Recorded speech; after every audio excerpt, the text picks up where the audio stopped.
Eric sat at the dinner table, a forced smile on his face as he watched his wife, Corey, serve the meal. The kids were laughing, their joy filling the room, but something felt off. He couldn't shake the unease that had been growing inside him for weeks. There was a distance between him and Corey, a coldness he couldn't explain. He used to cherish these family dinners, the warmth, the laughter, but tonight, it felt hollow. Corey, ever the perfect wife, looked as beautiful as ever. She was smiling, but her eyes didn't quite match the expression on her face. Eric noticed how she avoided looking him in the eye when he spoke to her, the faintest hesitation in her voice when she responded. It was subtle, but it was there, and it bothered him.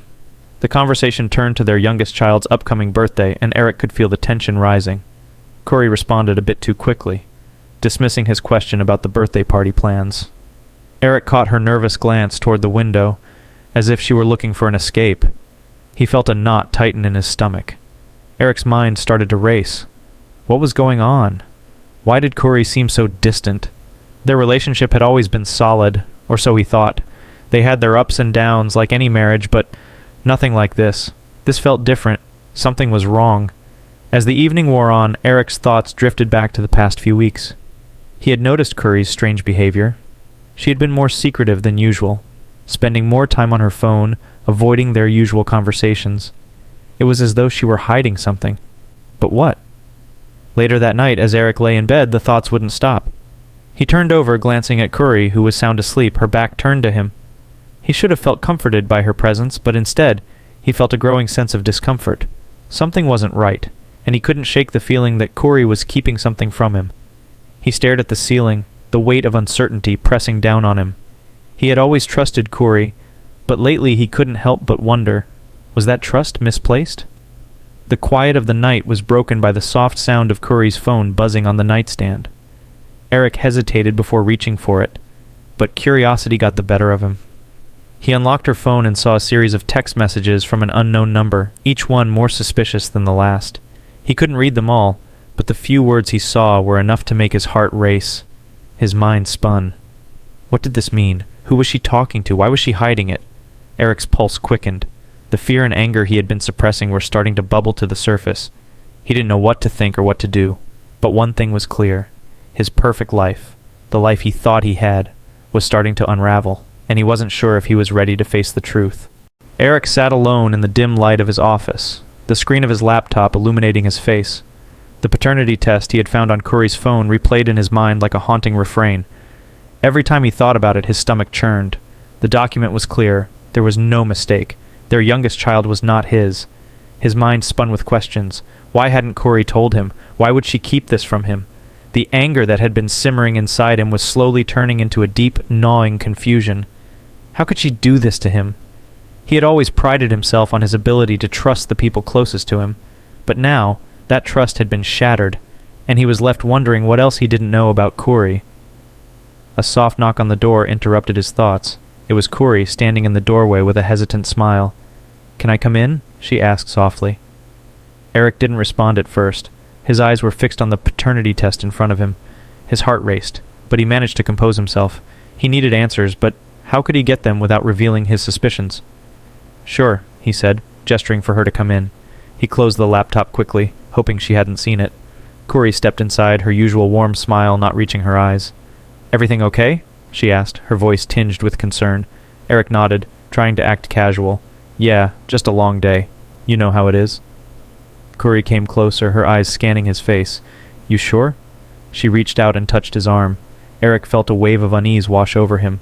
She was always so in tune with his emotions, so why couldn't she sense the distance that had grown between them? "Yeah," he said, forcing a smile, "just tired."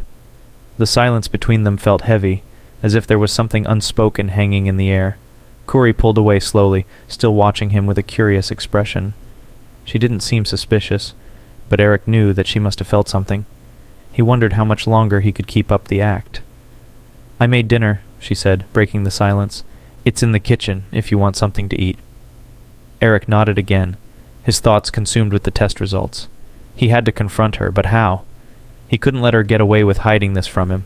He had to know the truth, even if it shattered everything. They walked together to the kitchen, but the tension was palpable. Eric tried to push the thoughts out of his mind, focusing instead on the here and now. But every time he looked at Corey, he couldn't shake the nagging doubt in his chest. They sat down at the table, but the meal was almost a blur. Eric found himself barely tasting the food, his thoughts swirling around the lie that had been exposed. Corey kept glancing at him, but she said nothing more. After a few minutes, she finally broke the silence again, her voice quieter this time. "You've been distant lately. Is everything okay between us?" Eric's heart skipped a beat. The question hit him harder than he expected. He had been distant. How could he not be? But now, hearing her ask made him feel even more conflicted. He wanted to tell her everything, but the truth felt like a knife in his gut. Instead, he chose to answer in the most nonchalant way he could muster. "Just a lot on my mind, that's all." Corey seemed to accept the answer, but the look in her eyes said otherwise. She didn't press further, but Eric could feel her growing unease. Later that night, when Corey had gone to bed, Eric stayed up, staring at the ceiling. The test results haunted him. How could she lie to him like this? How long had this been going on?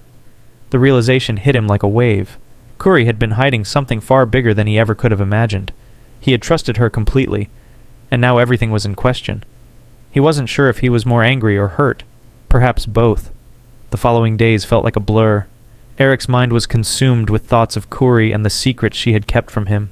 Each time he looked at her, he saw a stranger, a woman who had betrayed him in the most unimaginable way. But as much as the anger boiled inside him, there was still a part of him that wanted to believe her, that wanted to pretend this was all just a terrible misunderstanding. But the more he thought about it, the more it felt like a lie he couldn't ignore. The doubt had been planted, and it was growing with every passing moment. Eric knew something had to change. He couldn't live like this, with these unanswered questions gnawing at him. He had to get to the truth, no matter what it cost. The tension in the air was suffocating as Eric and Corey sat across from each other in the living room. The house, which had once felt like a safe haven, now felt like a prison. Eric's hands trembled slightly as he clasped them together, his mind racing with the words he had rehearsed 1,000 times. He had to confront her. He could feel the weight of the moment pressing down on him, his heart pounding in his chest. Corey was on the couch, flipping through a magazine, her back turned slightly toward him. She didn't seem to notice the storm brewing inside him, the storm that was about to break. Eric couldn't wait any longer. He had seen enough, suspected enough, and now it was time to face the truth, no matter how painful it was. "Corey?" Eric's voice cracked as he spoke her name. It was a name he had said with so much love, but now it felt foreign, as if it no longer belonged to her. She looked up at him, her eyes soft, but there was a guarded look in them now. It hadn't been there before. Something had shifted, and it was no longer just in Eric's mind. He could feel it too. "What's wrong?" Corey asked, her voice calm but with an edge of concern. Eric hesitated, staring at her. He wanted to scream, to demand answers, but instead, his voice remained steady. "I know about the test, Corey." Her face went pale. For a brief moment, Eric saw a flicker of fear in her eyes, a crack in the calm exterior she always maintained, but it was gone as quickly as it appeared, replaced by a practiced smile. "It's not what you think," Corey said, her voice soothing, but it didn't reach Eric. "No," Eric said, his voice sharp now. "It's exactly what I think. You've been lying to me, hiding the truth. Our youngest child isn't mine, and you've been keeping it from me all this time."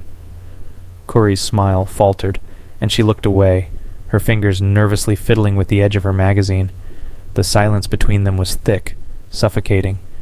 Eric could hear the pounding of his own heartbeat in his ears, each beat echoing his anger, his disbelief.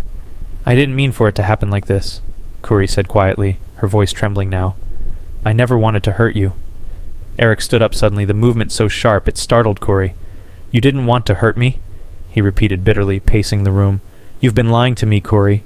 Hiding something like this for God knows how long, and you're telling me you didn't want to hurt me? How do you think I feel now, knowing you've been hiding this secret from me? This betrayal?" Corey stood up too, her face flushed with a mixture of guilt and frustration. "I never meant for it to get this far," she said, her voice pleading now. "I didn't want to hurt you, but you didn't want to hurt me?" Eric cut her off, his voice rising.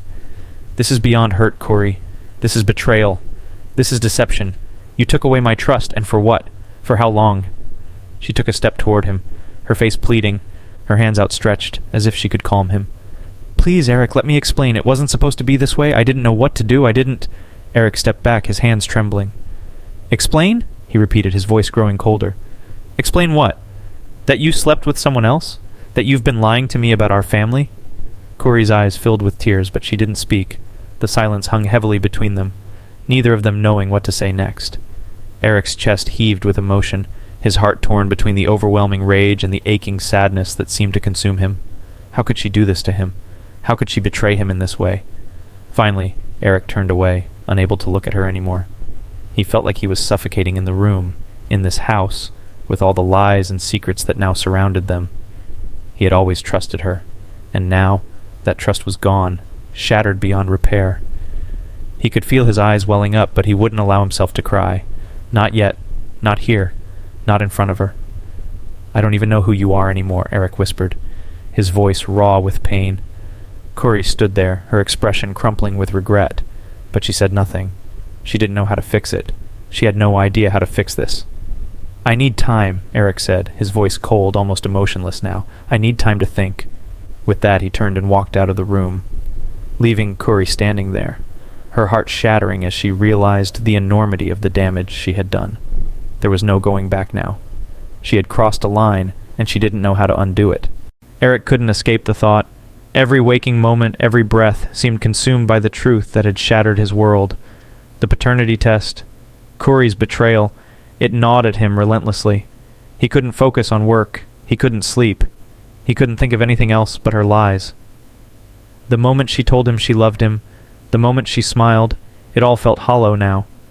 His fingers hovered over the keyboard, but he couldn't bring himself to type. Instead, he stared at the screen, the document with the test results open, taunting him. His thoughts were fractured, slipping between fury and disbelief. His family, the life he had built, was a lie, and Corey, the woman he loved, had betrayed him in the most unimaginable way. His obsession grew as days turned into nights. Each time he saw her, a piece of him wanted to lash out, but he couldn't. He had to hold it together, keep up appearances for the kids, for the neighbors, for the world outside. No one could know the cracks were forming, the walls crumbling inside him, but behind closed doors the rage swirled. Every time Corey smiled at him, every time she tried to touch him, his insides twisted. He couldn't look at her without seeing the lie, the betrayal, the secret. It was as though a veil had been lifted, and now he saw her, really saw her, for the first time. The woman he had trusted, the woman he had built his life around, was not who he thought she was. It wasn't just the child. It wasn't just the paternity test. It was everything. The way she lied so easily, the way she kept secrets, the way she deceived him for so long. How could he have been so blind? And more importantly, how could she have done this to him? One night, Eric found himself standing in front of the mirror, his fists clenched by his sides. He stared at his reflection, the man he had become. Broken, betrayed, obsessed. "I need answers," he whispered to himself, his voice low but filled with conviction. It was the only thing that mattered now, the only thing that could bring him peace. Corey had tried to explain. She said she didn't want to hurt him. She said she was sorry. But every word out of her mouth felt like a lie, and no matter how many times she said it, the truth lingered in the air like a bitter taste. Eric's obsession with uncovering more grew. He started to track Corey's movements, watching her more closely than ever before. He went through her things, her phone, her emails, any scrap of information he could find. Every detail felt like a piece of the puzzle, but the more he dug, the more frustrated he became. The truth felt elusive, like it was just out of reach, taunting him. One afternoon he found a hidden drawer in Corey's desk. He had never noticed it before, but today it caught his eye. His heart raced as he opened it, revealing a stack of papers, photos, documents, letters. His hands shook as he went through them. Some of it was just bills, but then, at the bottom, he found something that made his blood run cold. A letter from a man. The handwriting was unfamiliar, the tone intimate, filled with affection. It made Eric's stomach twist. He read the letter over and over again, each word feeling like a knife in his gut. Corey had been hiding more from him. This wasn't just about the child. There were other things, other secrets that he hadn't known. It was worse than he thought. He slammed the drawer shut, the weight of the discovery crashing down on him. His mind reeled. This wasn't just about a betrayal. This was a web of lies, tangled so deep that he couldn't see the way out. And the worst part? He wasn't sure if he even wanted to find the way out. The anger, the confusion, the obsession, it felt all-consuming. It was the only thing that kept him from drowning in the pain of it all. In that moment, Eric knew he couldn't let go. He wouldn't let go.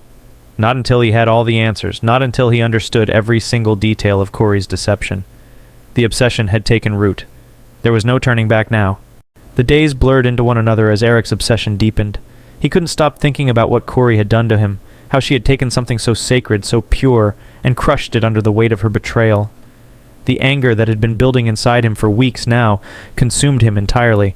There was only one thing left for him to do: make her pay. He started researching methods. The idea of revenge consumed his every thought. He couldn't look at Corey without the image of her deceit flashing in his mind. Every word she spoke to him felt like another lie. Every smile was a slap in the face. How could she live with herself? The rage inside him felt like it was eating him alive. He had tried to control it, tried to pretend that everything was okay, but it wasn't. It would never be okay again. The trust that had once bound them together was shattered beyond repair. Eric's mind went cold and calculating. He knew he couldn't confront Corey directly. Not yet. No, he would make her suffer in a way that would leave her questioning every moment of her life, every breath she took. He thought back to the way Corey had been acting lately. Distant, distracted. She had become more secretive, and Eric knew it was only a matter of time before she slipped up. He just had to be patient. He began to look into the drugs she had been using. One particular substance caught his attention: fentanyl. He had read about it before, but it had never seemed relevant. Now, it felt like the perfect tool for his plan. It was fast-acting, hard to trace, and deadly in even small amounts. Eric spent hours online researching how to obtain fentanyl. His mind raced as he calculated every step, every risk. He needed the poison, but he couldn't just buy it from any source. The consequences would be too great. He needed to be careful. The first time he purchased it, his hands shook. The weight of what he was about to do pressed heavily on him, but the anger overshadowed any doubt. Corey had taken something from him that he would never get back, and now it was his turn to take something from her. He kept the drug hidden in his office in a small, inconspicuous bottle. Every time he looked at it, a cold thrill ran through him. He knew what he had to do. He would slip it into her drink, make sure she never saw it coming, just like she had done to him, only this time he would be the one in control. As the days passed, Eric found himself growing more distant. He couldn't bear to be near Corey without feeling the overwhelming need for revenge. Every time she touched him, every time she smiled, it only fueled his desire to hurt her. He watched her from a distance, noticing the little things, how she would look away when he spoke, how she would grow uncomfortable in the silence between them. Corey never suspected a thing. She had no idea that the man she had once loved, the man she had betrayed, was now plotting her demise, and Eric knew that she wouldn't see it coming. She thought she was safe, thought she could hide her secrets, but soon she would learn that there was no escape from the consequences of her actions.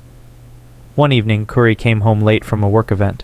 She was tired, but she smiled when she saw Eric waiting for her. He poured her a drink, just like he had done countless times before. She didn't notice that he had slipped the drug into her glass, just enough to do the job. Corey took the drink, unaware of the poison lurking inside. She smiled at him, oblivious to the storm that was about to unfold. Eric watched her, his eyes cold and calculating. This was it. The moment he had been waiting for. He could feel the tension building inside him as she drank. One sip, then another. He watched her closely, his heart pounding as she set the glass down. The effects would take time. Just enough time for her to feel the first signs of panic before it was too late. But for Eric, there was no going back now. His mind was set, and Corey's fate was sealed. The night dragged on as Eric watched Corey, his heart pounding with each passing minute. She didn't suspect a thing. She was laughing, chatting about her day, completely unaware of the poison slowly taking effect inside her. It seemed too easy, too clean. She took another sip of her drink, and Eric felt a twisted satisfaction coil in his stomach. But as the minutes ticked by, the anticipation that had fueled him began to dissolve into something darker.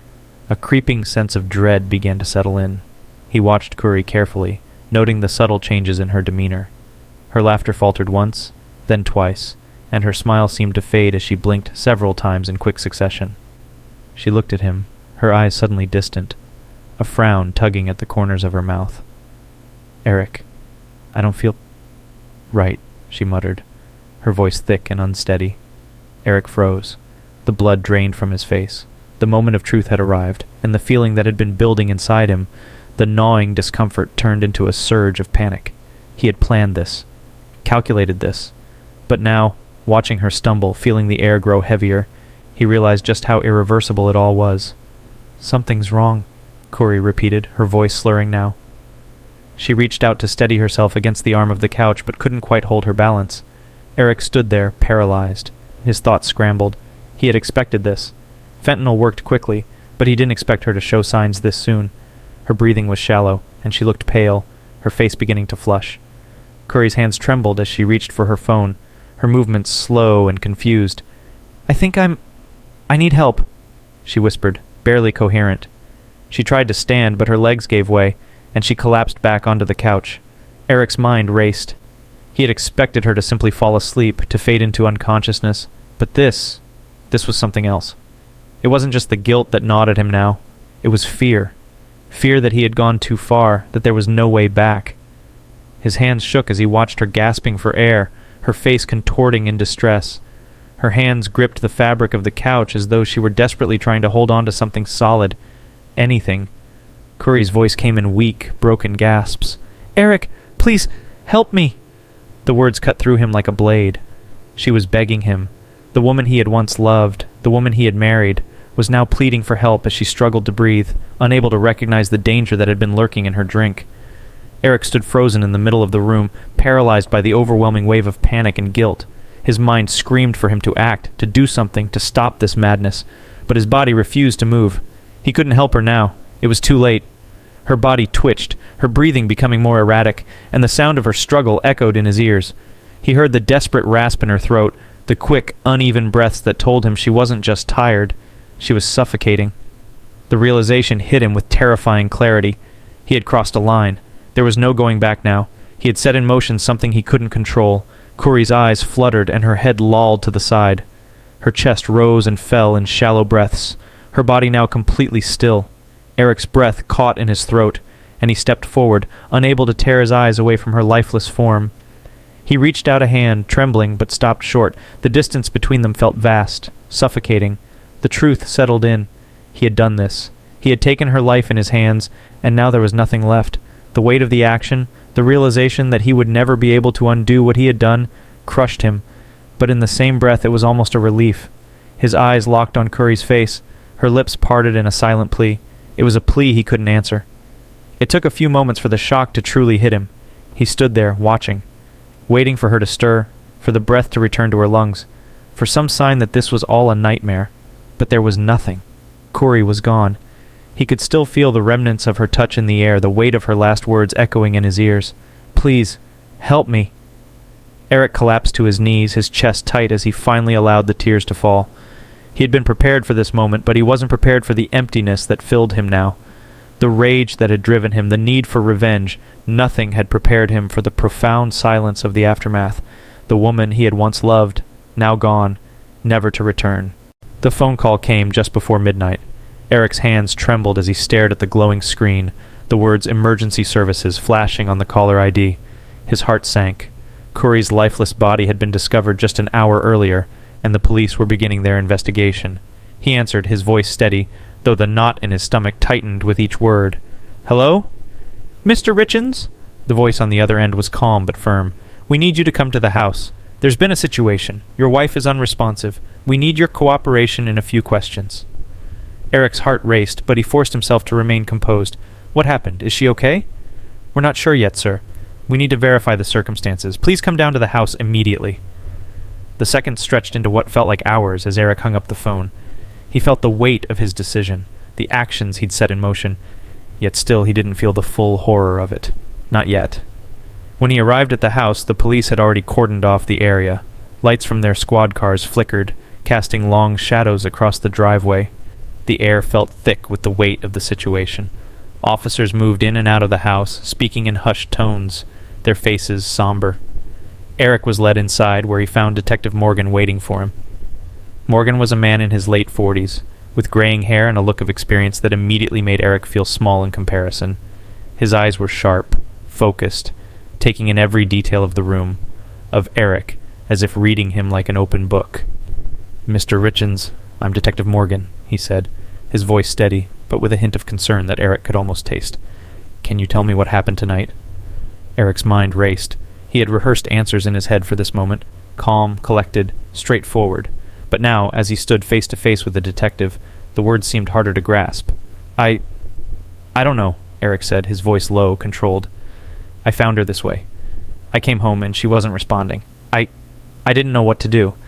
The detective nodded slowly, eyes never leaving Eric's face. I understand, sir, but can you walk me through the events leading up to this? Had she been feeling unwell? Did she mention anything about not feeling right? Eric paused, forcing himself to think. He couldn't give anything away. She was fine earlier. We were just having dinner. Everything seemed normal, but she did mention feeling off later on. She said she didn't feel right. His voice faltered at the end, but he quickly regained control. I didn't think it was anything serious. She went to bed and then I found her. Morgan scribbled something in his notebook, not looking up. And the drink she had? Did you make it for her? Eric stiffened. Yes. I poured it for her, just like I always do. She didn't say anything strange about it. The detective's pen stopped moving. He finally looked up, his eyes sharp, assessing. Mr. Richens, we'll need to conduct an autopsy to determine the cause of death. In the meantime, we've collected the glass from the table. We'll test it for any substances. Eric's heart skipped a beat. The glass.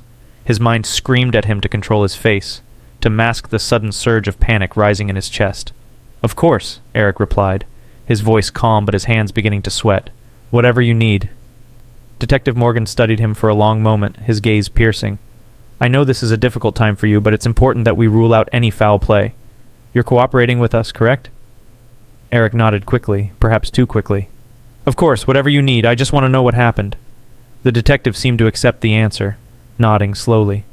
We'll be in touch once we have more information, Mr. Richens. Please stay available for further questions. As Eric walked out of the house, he felt the weight of the situation closing in on him. The air outside felt cooler, but the pressure inside him grew unbearable. Every question he had answered seemed to only deepen the suspicion hanging in the air. The detective's eyes had lingered on him longer than Eric was comfortable with. He knew the questions weren't over. In fact, they were just beginning. And deep down, Eric felt something he hadn't anticipated. Fear. For the first time, he wasn't sure if his perfect story was going to hold up under scrutiny. He had thought he could control everything. His emotions, his actions, his plan. But now, as he walked away from the house, he realized that the investigation was just the beginning. Soon everyone would know the truth. The investigation was gaining momentum, and Eric felt the weight of it pressing down on him with every passing day. Detective Morgan had been more thorough than Eric had anticipated. The questions were getting sharper, and the scrutiny more intense. Each conversation, each look from the detectives felt like another thread unraveling, pulling apart the carefully constructed life he had built. It had been 3 days since Khoury's death, and the police had found no immediate cause, but the autopsy results were coming in. Eric had been on edge, replaying the evening in his mind over and over, trying to ensure that nothing slipped. But the more he tried to control the narrative, the more his own lies began to feel fragile. He sat in his living room, the silence of the house almost deafening. The kids were with his sister, and the house felt emptier than ever. He hadn't cried, not since the moment he realized what he'd done. Maybe it was denial, or maybe it was the guilt that had frozen his ability to feel. But as he sat there, a sense of dread washed over him. The knock at the door was like a physical blow. Eric opened the door to find Detective Morgan standing there, his face serious. Mr. Richens, we need to talk again, the detective said, his voice professional but carrying an undercurrent of something else. Something that made Eric's stomach drop. He nodded and stepped aside, letting Morgan into the house. They sat at the kitchen table again, the same spot where Eric had last lied about what had happened the night Khoury died. Mr. Richens, Morgan began, his eyes not leaving Eric's face. We've received the full autopsy report. It's come to our attention that your wife died from fentanyl poisoning. Eric's breath caught in his throat. He'd known the drug would show up in her system, but hearing it spoken aloud felt like a death sentence of its own. Morgan watched him closely as if gauging his reaction. Eric kept his face neutral, but inside his heart pounded. He had prepared for this. He had prepared for everything. But hearing the words made the weight of his actions unbearable. Fentanyl, Morgan repeated. It's a powerful opioid, Mr. Richens. We know that it wasn't a mistake. It wasn't an overdose. Eric swallowed hard, trying to steady himself. I don't understand, he said, his voice carefully controlled. I didn't give her any drugs. I made her a drink. She was fine. She just went to sleep. Morgan's eyes narrowed. We've also found traces of fentanyl in the glass she drank from. You were the only one there, Mr. Richens. You were the one who poured it." Eric's mind raced. The weight of the detective's words settled like a ton of bricks on his chest. It was the moment he had been dreading. The truth was slipping out, and there was nothing he could do to stop it. "I don't understand what you're implying," Eric said, forcing the words out. Morgan leaned in slightly, his voice lowering. "We're not here to play games, Mr. Richens. The evidence is clear. You gave her the drink. You gave her the poison." Eric's pulse was deafening in his ears. His mouth felt dry, but he held his ground, staring back at the detective, unwilling to show fear. Not yet. "I didn't—" Eric started to protest, but Morgan interrupted him. "Mr. Richens, we know what you did. We just need to know why." The detective's gaze softened slightly, but there was no pity in it. "We need the truth, or we'll be forced to take further action." Eric's heart raced. The lies had caught up with him faster than he had expected. All his careful planning, all his justifications now seemed meaningless. He could feel the walls closing in. He knew he couldn't keep up the charade forever, and yet something deep inside him fought against the truth, fought against the crushing weight of what he had done. "Why did you do it?" Morgan's voice was calm now, but there was a sharp edge beneath the surface. "Was it the child? The betrayal?" Eric wanted to scream. He wanted to shout that it wasn't just the child. It wasn't just the betrayal. It was everything. The years of feeling ignored, the endless resentment that had been building up inside him.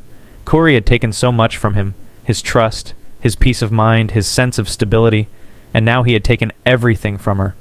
But instead Eric sat in silence, the truth hanging heavily in the air. Morgan stood up, the silence between them thickening. "We'll be back, Mr. Richens. You have until then to make things right." Eric watched him leave, the door clicking shut behind him. He stood there for a long moment, unable to move. His mind was a whirlwind, torn between the guilt that was suffocating him and the fury that still burned within him. He had done this. He had destroyed her life, and now his own was slipping through his fingers. He sank into the chair, his hands trembling. The lies were unraveling one by one, and there was no way to stop it now. The walls had closed in, and Eric could see no way out. The courtroom was eerily silent as Eric sat at the defense table, his hands clasped tightly in his lap. The weight of the charges against him, the lies that had been exposed, and the devastation he had caused, all seemed to press down on him with suffocating force. He had known this day would come, but now that he was here, facing the consequences of his actions, he felt a sense of numbness, like he was watching someone else's life unfold. The prosecution team was ready.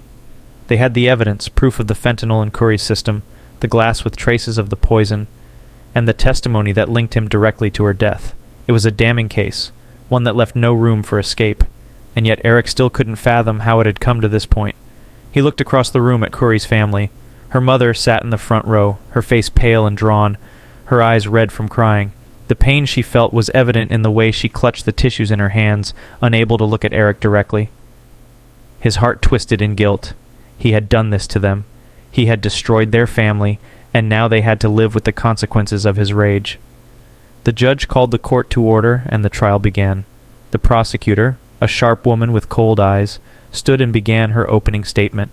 She spoke of Curry's life, how she had been a loving mother, a devoted wife, a woman full of potential, snuffed out in her prime by the man she had trusted with her life. Eric listened, his heart heavy with each word.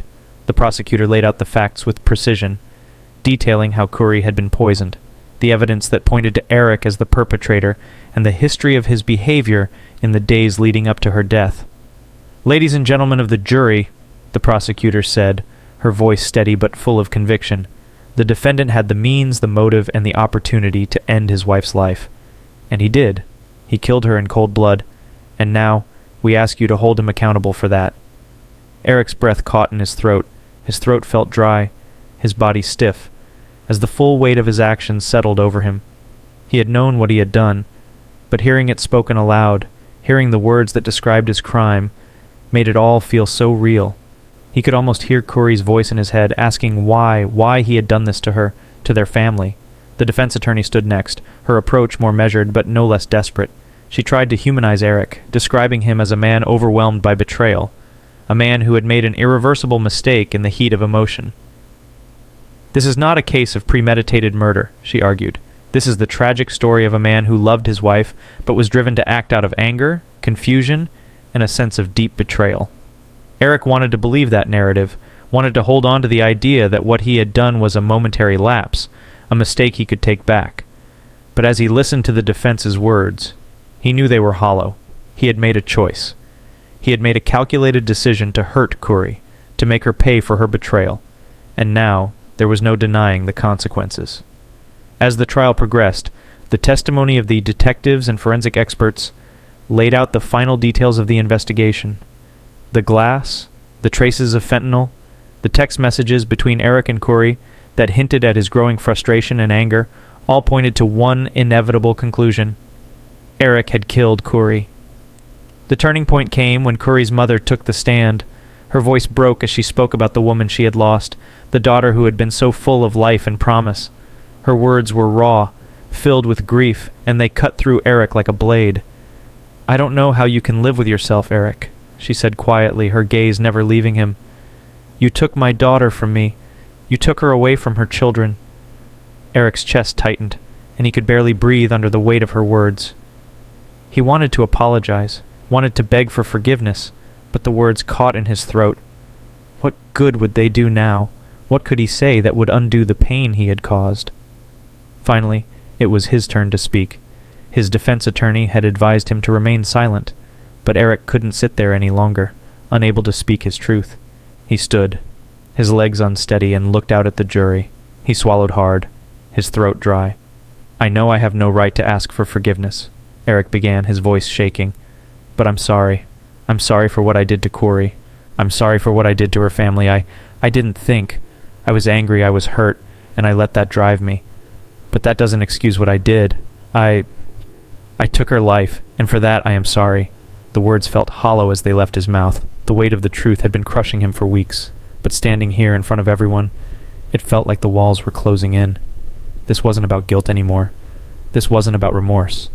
This was about the cold reality of his actions. The jury filed out, and Eric sat back down, his hands shaking.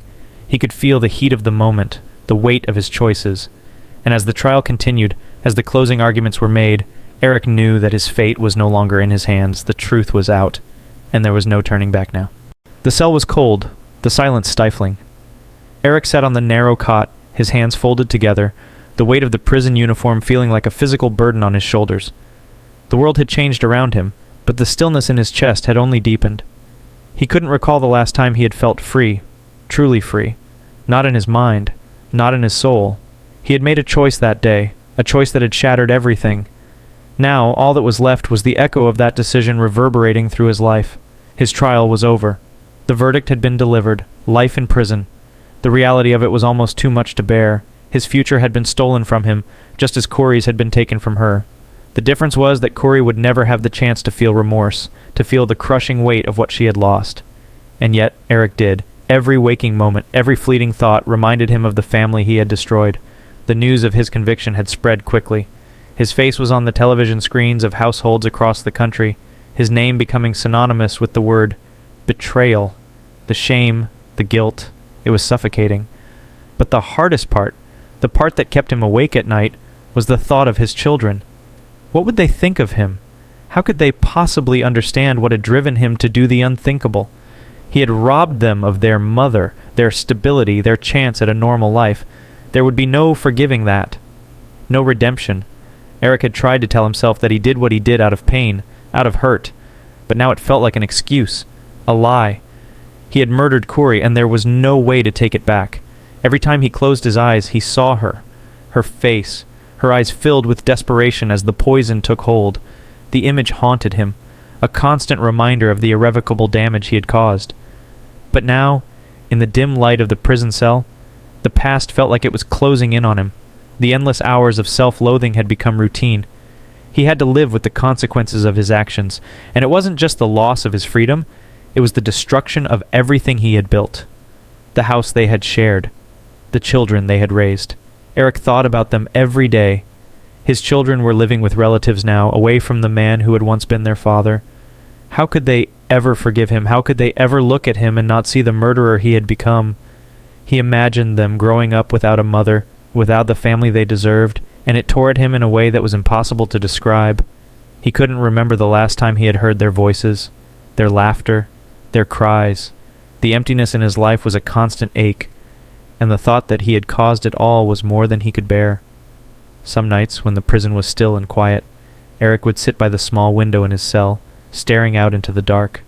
There was no sky to look at, no horizon to focus on, just the cold concrete walls that surrounded him. It was all he had now. He thought of Kuri then. He thought of her smile, her laugh, the way she used to touch his hand when they were alone. It felt like a lifetime ago. He had loved her once. He had promised to protect her, to care for her, and yet, in one unthinkable moment, he had destroyed everything they had built together. Eric closed his eyes, fighting back the tears that threatened to spill over. It was useless. He couldn't escape it, the truth, the horror of what he had done. There would be no forgiveness for him, not from anyone, not from Kuri's family, not from his own children, not even from himself. He had taken her life, and in doing so, he had taken his own. The man who had once been so sure of everything had been reduced to a broken shell, and as the years stretched ahead of him, as he served his sentence, Eric knew that he would never find peace. The guilt, the weight of his actions would follow him until the end of his days. But perhaps he thought that was the only fitting punishment. What do you think of Eric Richen's actions and the shocking events that followed? From which region are you watching this video? Don't forget to subscribe to the channel and turn on notifications to follow all our stories. And remember to check out more heartwarming tales by clicking here on the end screen.